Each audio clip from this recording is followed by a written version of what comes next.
always such a shock. Oh my goodness. Hi everyone. Thank you so much for being here tonight. I'm Ann with Andale Homestead. Hello, everyone. It is Casey over at Ormsby Farm, the Halfway Homestead. Hey, y'all. Hey, it's Monica, Bland's Promised Land Ranch. Super excited to be here tonight. I feel like I missed you guys, even though I was here last Tuesday. I didn't wait, was I? I was here last Tuesday, but You I were. didn't record. I didn't record Tuesday night with you guys. And I feel like I missed you guys so much. Plus, we weren't in our normal live on Thursdays. And I feel like I've been waiting for this Tuesday since last week. So I'm There we super go. excited to be here. I know, I'm like, I need to be with my people. So tonight I'm excited because we're talking about a thing that, is very close to my heart, farm fresh meat versus that store-bought stuff, and why we have big opinions on this. And so does our guest. So it's super important. And I'm hoping you're here tonight and you're ready to listen. And if you haven't yet shared us out, go share us out with your friends, because there may be somebody in your life that wants to hear about this stuff that we're talking about. Could be. Could be. Right, right. And we're going to talk about our second category in the Hay Bale Awards category tonight. But first, I want to say Happy Veterans Day to all our veterans that are in the comments. I want to tell a really funny story really fast because I think it was really cute. For most of y'all know, I work in the school system and I work in a cafeteria of the young babies, the kindergarten through second. And there was this little kindergarten girl today that I guess was trained by her parents to say thank you for your service, which is wonderful, by the way. Yes. But she did it to every single man that she saw, not knowing if they were in the service. So I would hand her tray. She said, Mr. Casey, thank you for your service. I said, well, I Oh, wasn't in the service, but that was very sweet that you said that. I just thought it was a cute little comment. that's precious. It was very precious. But moving on from that, we are in our second category of Hay Bale Awards that come out December 30th. I was blown away by the amount of votes that we got It last was week. great. You It guys did wonderful. was wonderful. And we're not announcing the top three yet. It will be announced, but we're keeping y'all in suspense. But the second category is Best Channel for New Gardeners. And we're going to announce our nominees, the 8 nominees, now. Yes, and the nominees are the New Orleans Gardener and Broke Farmer But and also our dear friend Sandy at Suburban Homesteader, Wyoming, Arizona, and the threesome, the girls over at BC Family Homestead. And we have Jesus Loving Homesteader, as well as Two Doves, Bees, and Gardens. Plus, we also have Not for Nothing Homestead and Resourceful Living Homestead. So these are our best channels for new gardeners under 100,000 subs. And the coolest part about this is if you haven't yet gone to one of these awesome channels, we want you to go and check out these wonderful people and check them out and get a chance to kind of look at some of their videos. And then you can make the best vote possible for the best channel for those new gardeners, because maybe you're not a new gardener, maybe you're an experienced gardener, but you can look at it with a fresh set of eyes and that's think, right. which channel would I send to my favorite person who's a brand new gardener and wants to learn? So there's some really good channels here. And we do have to say, I will say, we overlap a little bit when we're all giving our, two people, our two channels, we have overlapped a little bit. So Casey was like, choose another one. We already chose that one. So we did overlap a little bit with these. I keep them together. And also, y'all, I put it in. If you go over to either the Ormsby Farm Halfway Homestead or Hey Y'all, the Hay Bale and Friends YouTube channel, the link to vote is in there. I don't know what producer mods we have. Oh, I see Ginger in there. Yeah, well, she said her internet is real bad. Internet's really bad. So, but Joe, maybe Joe Fix It For You might be able to respond. And I saw Lazy Days Ahead in there. Our Jessie is here. I'm going to post here in the Hay Bale and Friends one also. I've got it. I can put it in the channels too. Okay, great. So you get from now until Monday, to vote for your top 3. So we're really excited. But there we go. Jessie's got it. There we go. Okay, my computer jammed up all of a sudden. Of course he is. Of course he does. He's the mod father. You got it together. But tonight we are talking about farm fresh meat versus the store-bought meat. I didn't. I was trying to say it really nice. And our guest host tonight is somebody that you have seen. What? I was going to say, did you want to let Miss Ann say hello once Lisa gets up here? Once our guest gets up here? I was about Well, to say. well, wait, okay. Yay! There we go. Sorry, Lisa. There she is. Surprise! She's so cute on Miss Ann saying hello to everybody because we missed out on that last week. And here's me like the whole time. And I'm like, Miss Ann didn't say hello. I can't handle it. I don't know what to do with myself. We're not normal without the hello. See a deluxe come in and I'm like, I don't know what to do with myself. And my brain's going over and over like, she's And would you say hello to everybody? I would love to say hello to everyone. Lisa, you hang in there with us, honey. What you have to say is important. Hello, Rebecca, touched by yarn. Good evening. I'm glad that you're here, sweetheart. And Philbeck. Yes, I'm so glad you're here. Cynthia Delot, all the way from the Netherlands. And we have Penny Ortiz in here. She says, good evening, everybody. Glad to see you all. Joe, fix it for you. Our Joey, we're so glad to have you here, honey. Thank you. And then, let's see, Auntie Jan from Rocks and Raccoons, Auntie Jan. She says, hey, y'all, hey. And Jesus Loving Homesteader. How are you, sweetie? We have had her on a number of times, and we're thrilled about that. Hey, Tamra from I can't read that because my eyes are not working all right, but it's a Homestead L&L. 421. L&L? Yep. Okay, thank you. She says, hey, y'all, hey. Hey, Scotty, Lone Cross Scotty is in here. I'm so glad. That's wonderful. The Shade Tree Cook, James Hall. We're so glad to see you. You can't get away from us because we just hunt you down. Carlene Vasseur, we're so glad to see you. Hey, everybody. YouTube Police 29. Hey, Belt Loop. Thank you for being here. Oh my gosh, it's good to see you. I bet he's working and kind of slipping in on the side because that's a working man he is. And let's see, he's trying to find. Did we get Not for Nothing Homestead, our Ginger, up there? I don't think we got her up there. Casey's little faces. There we go. There she is. She said her internet is slow tonight, but she's in here doing her thing, and we appreciate her. Relate to that. And YouTube Police says he is working right now. That's right. Okay. So thank you, everyone. Happy Veterans Day to all our vets. Thank you for your service. And Tamara Aimling, thank you for being here. Jamie Brewster's. Well, hey, Jamie Brewster. We love it that you all come in here and share with us these important topics because I can tell you, if you had an opportunity to watch our podcast yesterday on Round the Hay Bale, it was so eye-opening to me. Lisa, the information that you shared, that Monica shared, that Casey shared to train and talk to this city girl here that is trying to turn into a homesteader and being able to tell me what real meat actually looks like. So thank you for being here, Lisa. Well, thanks for having me. Hi, everybody. And, I was a city girl too. New York City, Queens girl, raised. There you go. That's learned right. a lot since 2020. So one thing that was very interesting to me that we had talked about a little bit on the podcast yesterday was the color of pork and what it actually looks like when it's for real coming from the farm. And could you tell people a little bit about that? So I'm going to have Monica talk about the commercial hog or her heritage hog breed side of it versus mine.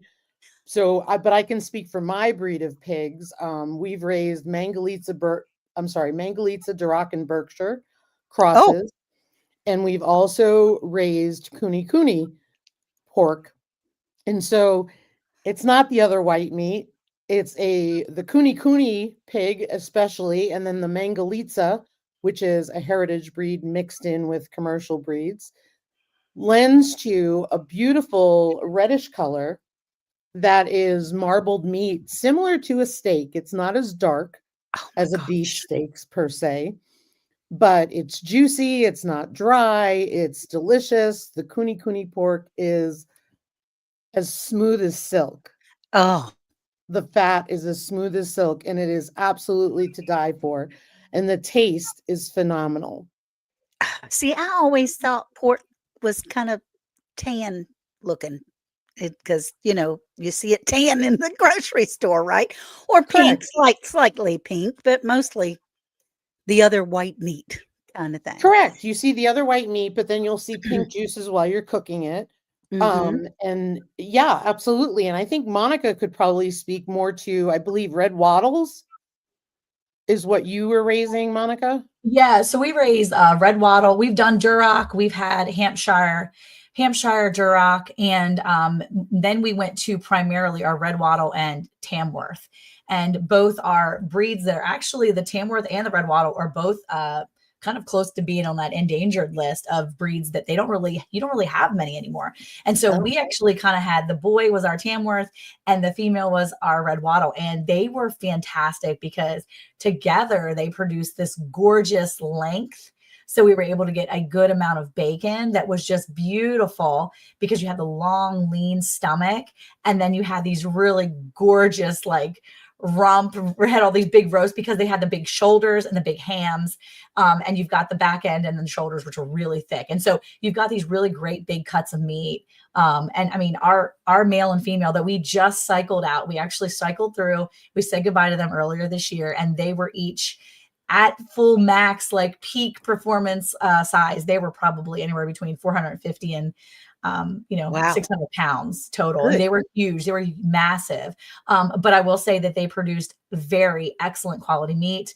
The red wattle meat is gorgeous. It looks like a steak you're getting from the grocery store, like a beef steak, Oh, because it's red meat. It's not white meat. yeah. Even when you grind it, I mean, it definitely looks very similar to like a lot of the ground beef you're going to get. And, it's just Oh, a good quality meat overall. These, okay. So there was one thing that you told that you were talking. Oh gosh, that thought just went out of my head, but it was talking about pork. And it was in your freezer that you said when you can see the meat in your freezer, a pork roast looks very similar to a beef roast. And absolutely. you have to make sure that you label it properly, Mhm. which I had no idea, you Yeah. know. Yeah. And I don't have a problem with that, and I can tell you why. It's because we don't raise beef, right? So we Mhm. buy it locally, and so the way that it's wrapped Mhm. from the processor is vac sealed in clear bags. That's what we choose, right? Yeah. However, our pork we butcher, Mhm. and so it tends to be wrapped in layers of saran wrap and Yeah. then freezer paper because that's what we do to keep everything really good and lasting long. And Yeah. so one of the things that I love about our pigs is yes, it takes a long time to grow them out compared to a feeder hog, which could be 9 months. Ours took about 17 months. You can do it earlier, you can do it later. But for me, it was worth it Yeah. because we're able to butcher the size with minimal equipment. We have a Mhm. tractor, we can Yeah. do all that. We're not set up to butcher, say, an 800-pound pig. Yeah. Right. There's just two of us doing this. Yeah. And so for us, it's just a lot easier to be able to butcher a pig. And I believe ours was 250 pounds was the estimate Oh on my. him, Your live weight. his live weight. Yeah. So usually we take ours in about 275. Now for us, we let our pigs go a lot longer than average. A lot of people that had buy our pigs because you can push a heritage breed, you can push a commercial breed, you can push a pig because pigs are what does Eric always say? He can't opportunistic, right? They will eat anything they see. We feed them a lot of scraps from our fridge, from our table, but we don't feed them mold or we don't feed them anything moldy or nasty. Anything that we think would be good quality, we give them. So they're eating bread sometimes. They're eating pumpkins right now. They're eating a ton of pumpkins, but we do Mhm. feed them things from our table. We don't ever feed them pork. That's weird. But when we have people that raise pigs that we sell to, there are so many times where there's a couple that actually will push, which I don't do. They will push their pigs and raise one of our breeds that we have a crossbreed they will raise it and be done in like 7 months, 8 months, 9 months. And I'm like, Oh, I can't do that because I have raised pigs that were show pigs. We raised 2 Durocs that were show pigs, and we grabbed them from people who were like, oh, we'll buy them from you. You know, we thought we were doing a great thing. And by the time we got them home, they had so many problems. They had arthritis in their back legs. They had so many oh, problems. We've had to put them down before we could even use them as breeders. We thought this is a heritage breed that's going to be a great breed to use, and we can go from here. And no, they were completely destroyed from all the stuff that these kids from 4-H and FFA threw Yeah. them to feed them so fast. Their body's not made to grow that fast. So we choose to let ours graze pasture. We control what they eat, and we don't, because it costs a lot of money to push that kind of food on your animals so fast. And we're not in for that. We will let them take their time, grow at a very healthy rate. And then at the end, we focus on what we want to do. So like my son was like, okay, we got to get them to butcher soon.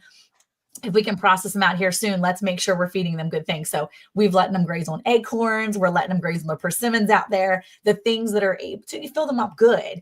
But Yeah. I mean, we usually do about 275. Once they hit the 275, 300 mark, we take ours to process, because anything over that size in my book doesn't taste right. It's too much. I don't know how to explain it, but the bacon gets really tough.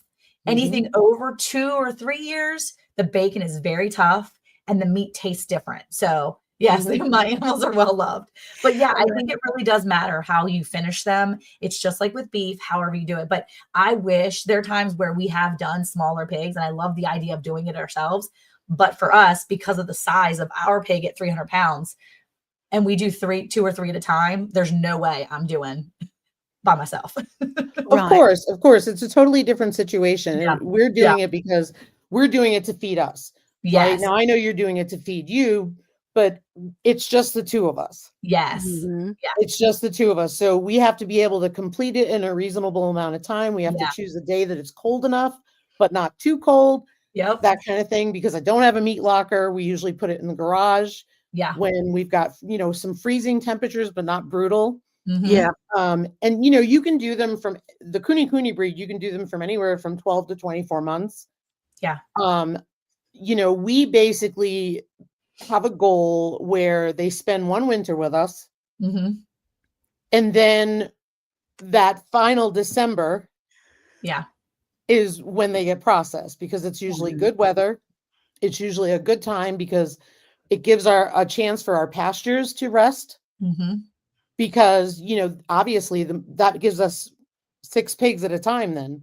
Yeah. Between the breeders, the companion, and all that thing. So it's actually nice for us to have a break. Yeah. Well, with both you, Lisa and Monica, Casey, have you ever had pigs? I personally have not, but I have known people that have raised pigs, so I have helped. You have helped. You have helped. Yes. I have not. I grew up here in pig slop. You throw, the pigs will eat it. The pigs will eat it. And they will. But honestly, They it was but a new, I hate to admit this because this is really kind of a little embarrassing, but it was a new concept to me to realize, it makes perfect sense to understand that what you give them, what goes in, that's what we're eating. yeah. And so in order to have farm raised good animals of any kind, that that it's more ethically raised and better looked after. And one thing that Lisa had spoken about yesterday was antibiotics. We don't know, none of it. We're not particularly against antibiotics that I know of, but there's a time frame, right? Isn't there, Lisa, a time frame?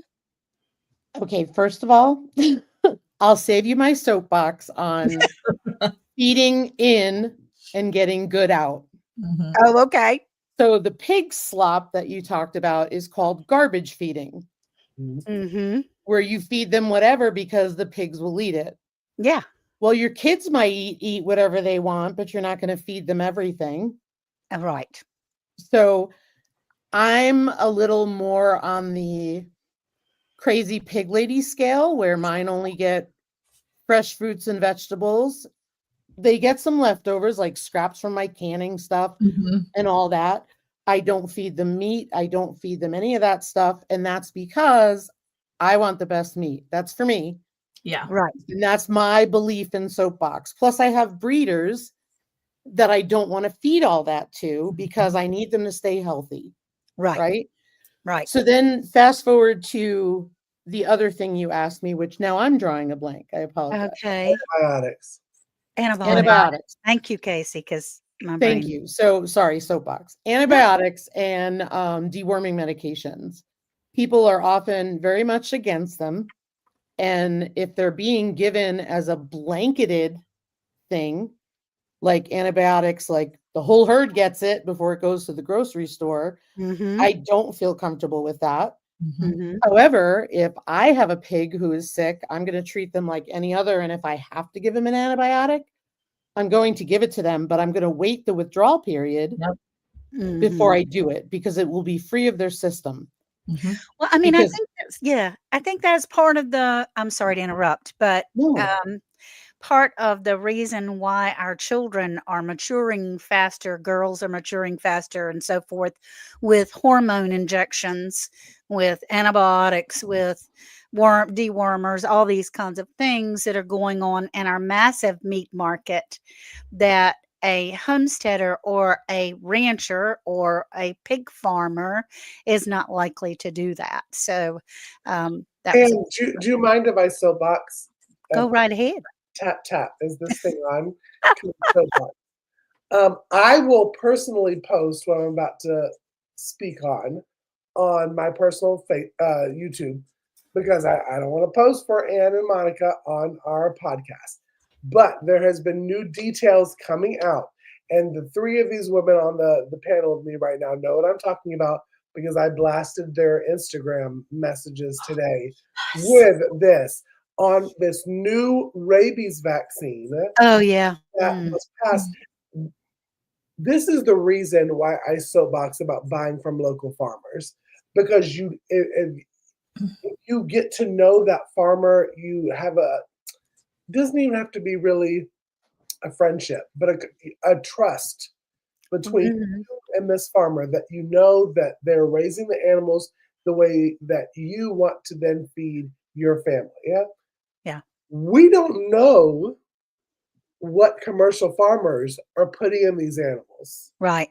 They are talking about all this different stuff that was tested over 14 days. We're talking 2 weeks.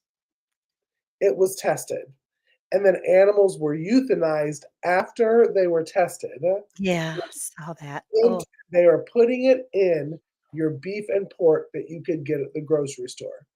it is very scary. And Yes. it's very scary. And also, when you talk about a withdrawal period, I don't know much about that for pigs and cows, but I know that for chickens and turkeys. When I raise any meat chickens or turkeys, I always start my meat birds off on a medicated feed, only because I know by the time that they get to processing, it's going to be out of their system, but I'm giving them the best start to their life to make sure that none of the stuff that they can get, they get in the first few couple weeks of their lives. We don't know what they are putting in the store-bought food. Yeah. This is not a wake-up call for you watching this podcast now and saying, you know what? Casey may be crazy and talk a lot, but he's right on some certain things. Yeah, that was a big deal. It was a big deal. Find the local ones. We talked about Barn to Door on the podcast. Yes. Mhm. Google it. Go to Barn to Door, put in your zip code, find local farmers, because maybe the four of us are not local to you, okay? There are local farmers near you that sell on these apps. Yeah.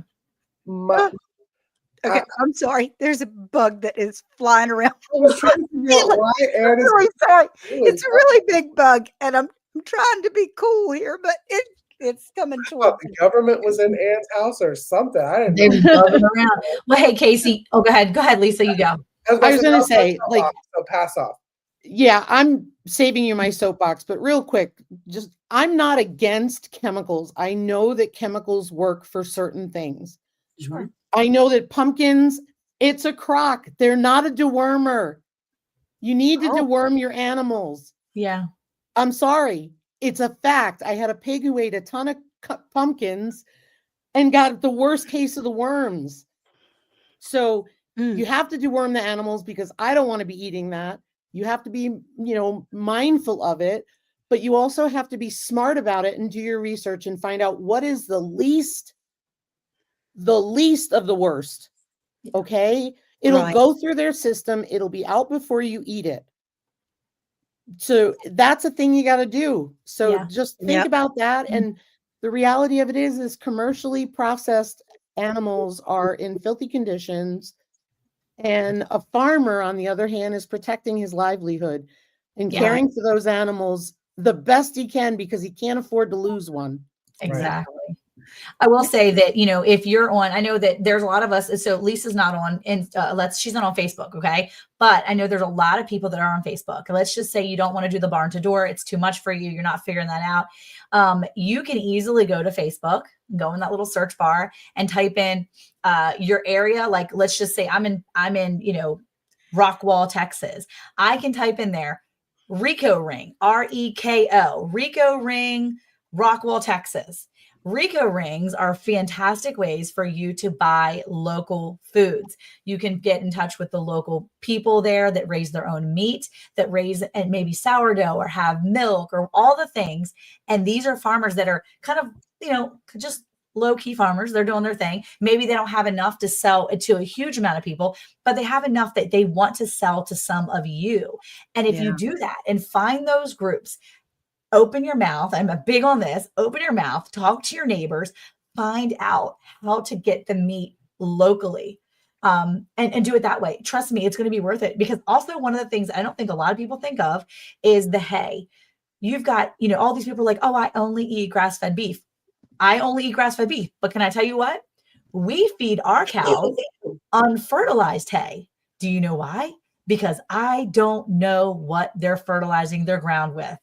And I Gotcha. do not want my cows eating that, because how do I know that my cows aren't eating chemical laden hay and then I'm going to take them off to process within a month? I don't Right. know.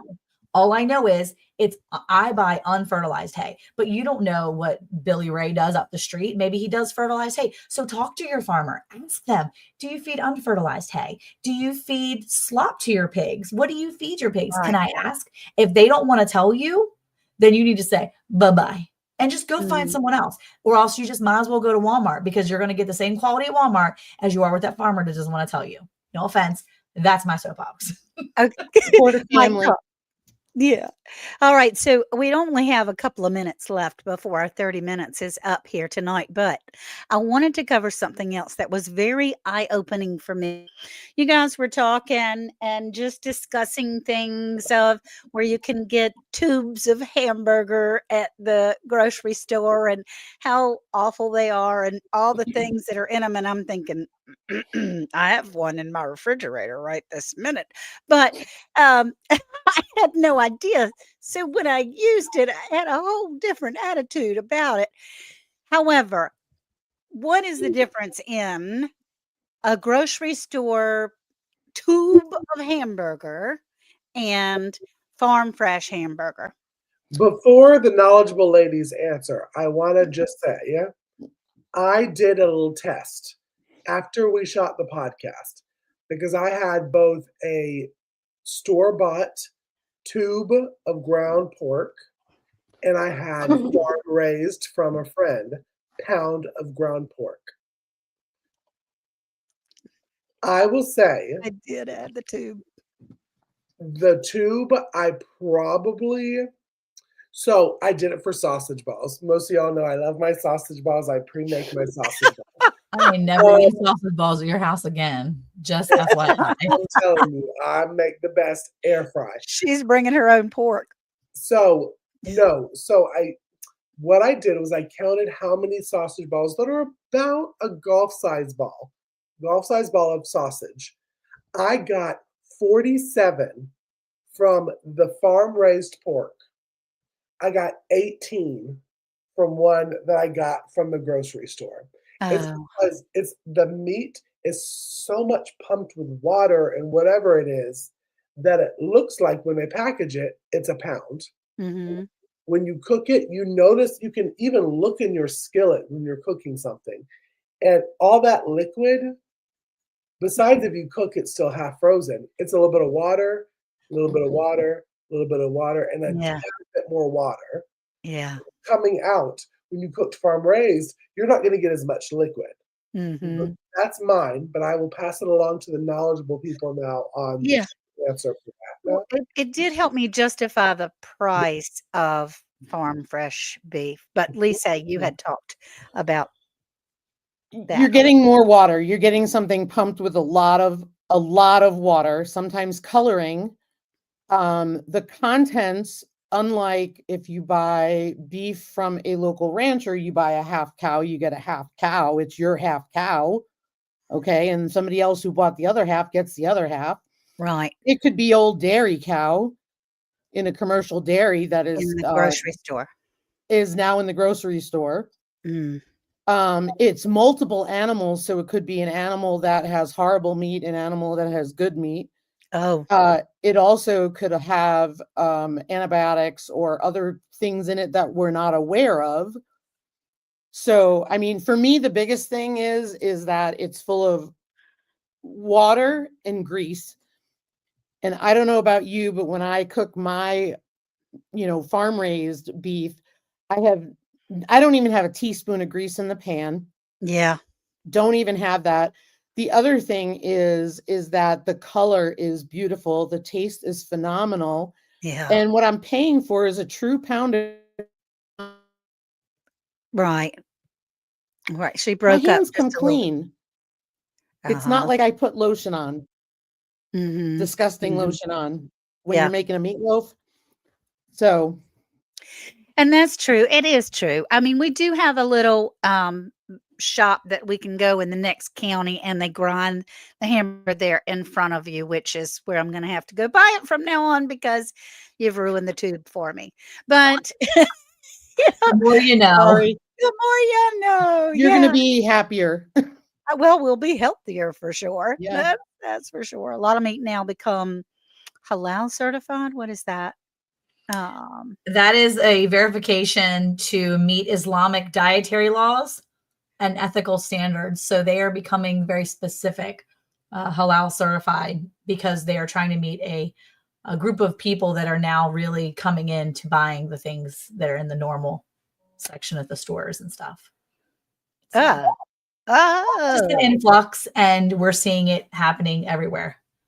So yeah. Okay, so Crafty 333 is asking you a question, Lisa. Yeah, so I was actually responding. So yes, the heritage pigs have a different Oh, flavor. yeah. They're much richer. They're marbled meat, whereas a commercial hog is still absolutely delicious. And I say commercial because that's what they're called. There's a heritage breed, and then there's a commercial breed that is raised by farmers. It's Yeah. just refers to the more larger breeds like the Uh-huh. Duroc, the Berkshire, but I can Mhm. tell you they all taste delicious when you raise them yourself. And I realize not everybody can raise their own meat, and I totally get that, and I respect that. What I say is if you're saving money up, save money up and try to get a quarter of a hog or a Yeah, quarter of a cow. It's cheaper than the grocery store in my area. It is also much better, much healthier for me, and we enjoy it. And I can tell you right now, the day that I can't raise my own meat, I'm going to cry. yeah, Because to this day, we have conversations at dinner. What are they feeding us? right. And that's so true. That's true. Well, everybody, thank you so much. Knowledge is power, and having knowledge is so important. It's still our own choice of what we decide to do, but at least we can open that curtain a little bit to look behind what it is that hat might have USDA or USA on the package, but it's actually meat from a foreign country that's been packaged in the USA. So we just never know. Anyway, We really appreciate everyone for being in here tonight. Thank you for coming to Round the Hay Bale. Don't forget, Casey, if you can drop that link again, vote for your choice of the best channel for new gardeners under 100K. This is our link that we're putting up now. Hay Bale and Friends going to be on Round the Hay Bale, and we're all going to post it on our community post. Thank you, Nanny Tam. And that way you can put your vote in. We had a lot of over 130 votes that came in the last time. I don't know how many, but I was thrilled. 134, I think it was. Oh, and you only have until next Monday. So make sure you go in and place your votes. And we're going to have a big time here, December 30th for that. So y'all have, as the Shade Tree Cook says, y'all have a wonderful and blessed evening, y'all. Bye now. Bye. Thank you, Lisa, for being here. We love Thanks you. for having me.